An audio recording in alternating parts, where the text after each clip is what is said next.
Alright, what's up people? So, welcome back to the channel. Gonna do some things. Been kind of busy the last couple days, I guess, with weather and stuff. So maybe I'll insert some pictures here. We had some interesting weather. Could have been a tornado. I don't think it was confirmed yet. But we have a lot of downed trees, and we had one that would actually broke in our backyard. We got this big slug right here that snapped. See how low it is hanging. So you got the big snapperoo right there. That's a pretty big. It's probably 10-inch, 8-inch, 10-inch diameter. Snap that thing. So now that's all hanging down. We'll have to cut that thing off, but I'll show you some pictures of the other damage. So there was a lot of cleanup around the area. There was about 75,000 people in the area that didn't have power. We didn't have power for probably 7 hours. There's people that still don't have power, and they don't estimate that they're going to have power for another 2 to 3 days yet. So we did have the generator going, so we were able to just kind of chill out after we got out of the basement. We spent about an hour and a half in the basement, and we were able to come upstairs, and we were able to hook the generator up, watch a movie, make dinner, stuff like that. So that worked out pretty good, but that's why I haven't really had anything up for a little bit. So what we're doing today is brake lines. So I got the bender, tubing bender, and I do have one already kind of bent. I do have one already bent. So this is the factory line. And then I got this kind of pre-bent. I didn't want to bend it too much so I can still get the fitting on it with the tool. So I kind of want to eliminate all these squiggly bends. I just went straight up and then straight across. And then have this thing kind of, see how it's kind of matched up.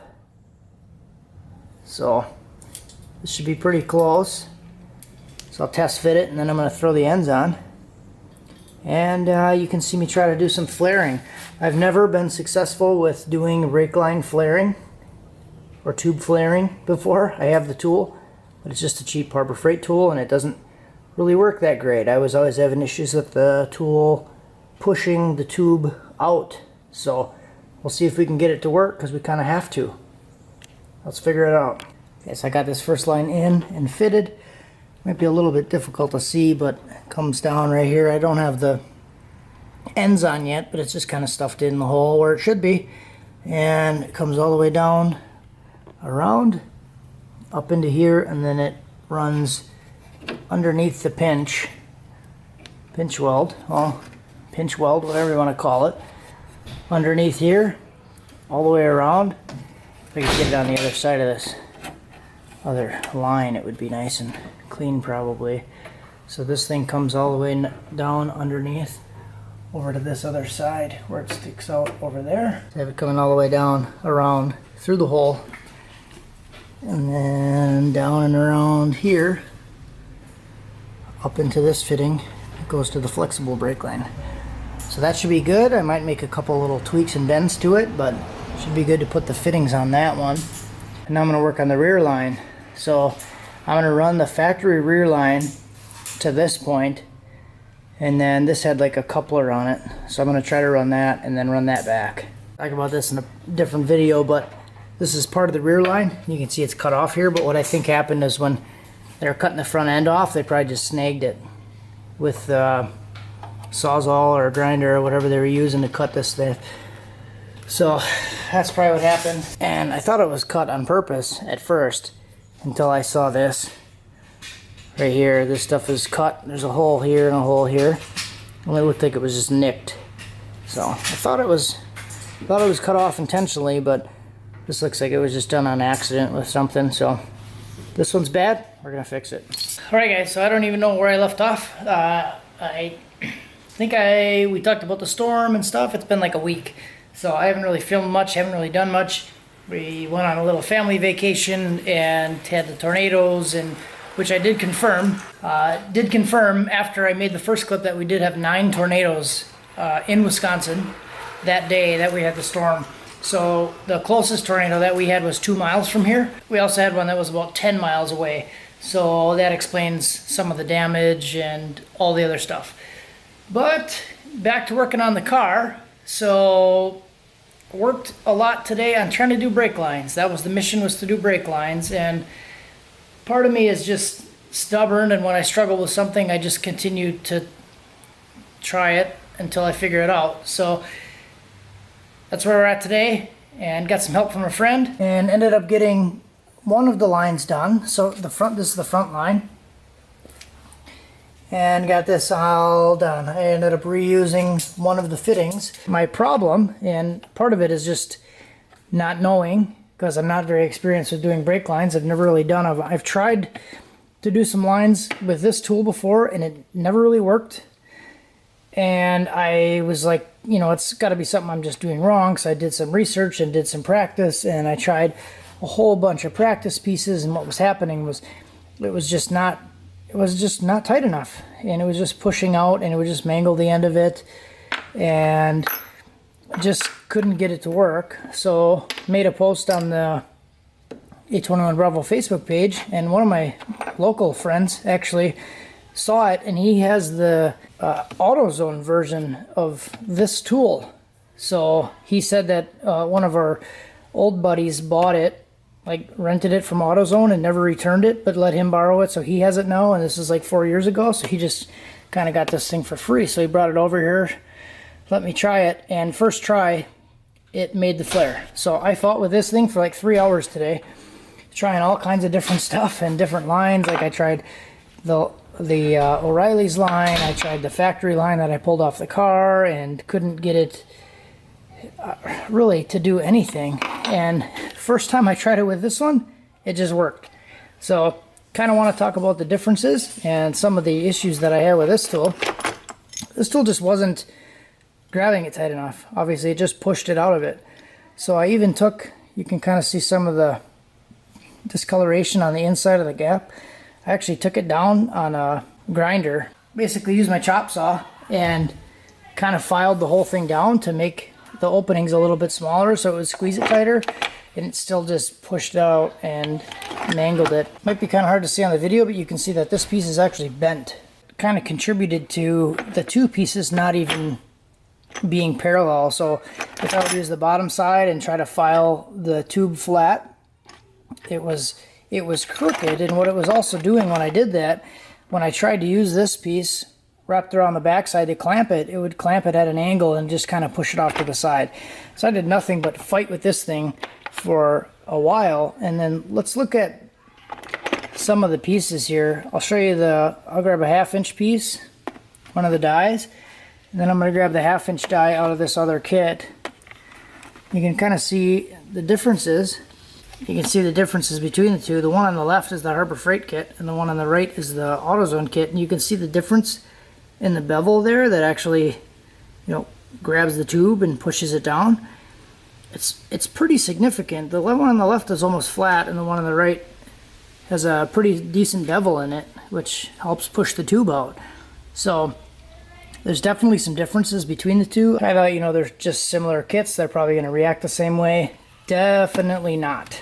So this kit does a lot better job of grabbing the tube, which I laughed when my buddy was here, because this thing I could barely get it to grab the tube. Like the tube would just slide out of it when I was trying to use this. It would just push it out. And then this one, when you clamp it down, it doesn't even clamp together all the way. But when I separated the two pieces, the tube was actually stuck to one side of the clamp. So the little teeth in there actually like bit into the tube and grabbed it that tight. So even though this is a cheap kit, it works pretty good. It got the job done. So now I'm going to move on. I'm going to do the other two. I have 2 more to do. I'll show you those, and then we'll get these brake lines done. Alright, so first thing I'm going to do is flip the tube in on the back side of this with the flat end. There's a beveled end on the openings on the other side. So I'm going to just flatten this with a file.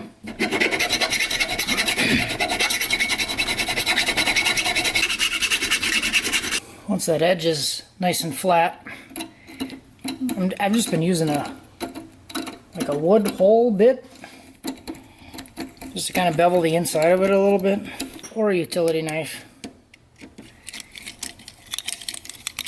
Next I'll loosen it up.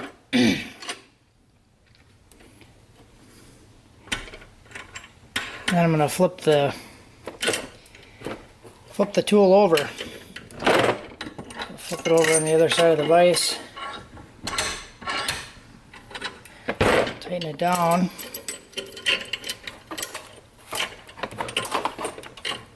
And then I'll stick this back into the 3/16 hole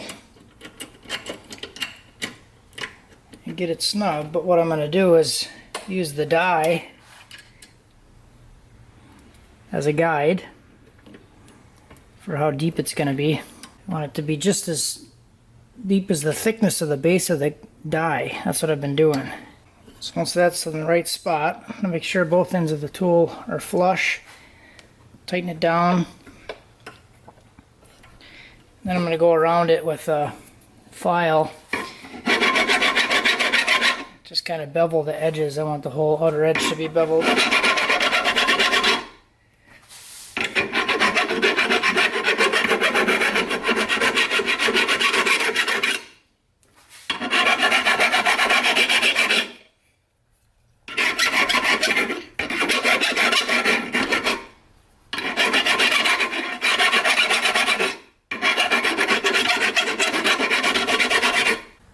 Once that's good, snug it down a little bit more. I'm going to flip the die over, put the die inside like this.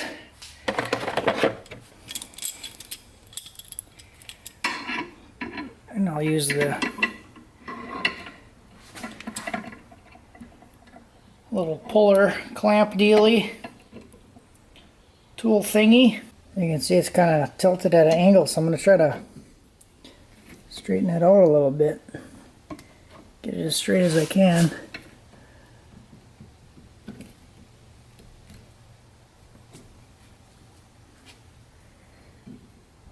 I'm just going to tighten it down.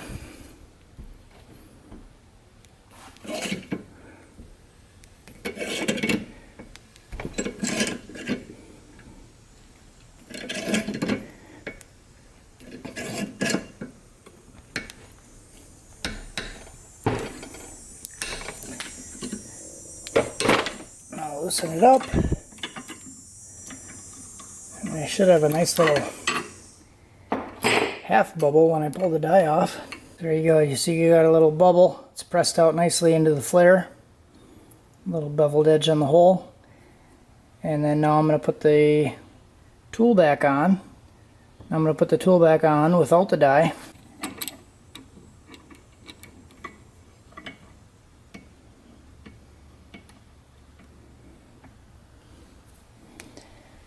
I'll just tighten this up until it pushes the inside in there.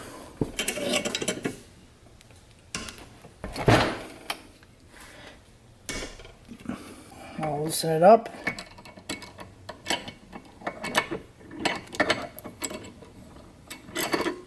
And we got a nice little flared end. Alright guys, so got all the lines done. So this line here,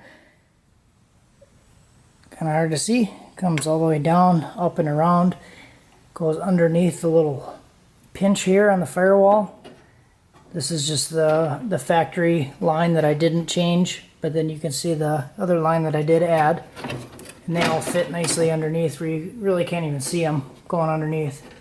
So then the factory line pops out to this little coupler that was added, and then this comes down over here and goes through and goes to the front. So this line here comes down, or no, that one was actually the back, but the front line, the one that I added all the way from the other side, comes down over around into the little mount that was on there before, to the 3AN line, then to get to the caliper. So that's what it looks like inside there.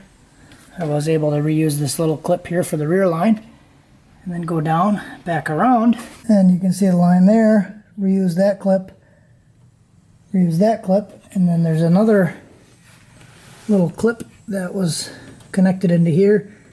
It was actually right there, but it shifted a little bit, so I'm going to reuse the clip, hold it up right here, and then it's tucked all the way behind the pinch weld, all the way to the back, and then goes back over towards the center of the car. And this is the same place that the factory line went. Comes back on the outside of the drive shaft, but on the inside of the ladder bar going forward. And you can see it's bent up, and I have it set up so it's going to tuck behind that little flange there. So here's where it is resting, but when I secure it up, it will tuck behind the little flange and then come over to the center where I just have this adapter to the hard line. So it'll be all tucked up. Be all tucked up here. I have an adapter to the hard line. This is like a 3/8 inverted flare female to a dual 3AN line, and then this will be secured up in position here, and then I just have the 3AN line going to the caliper on each side.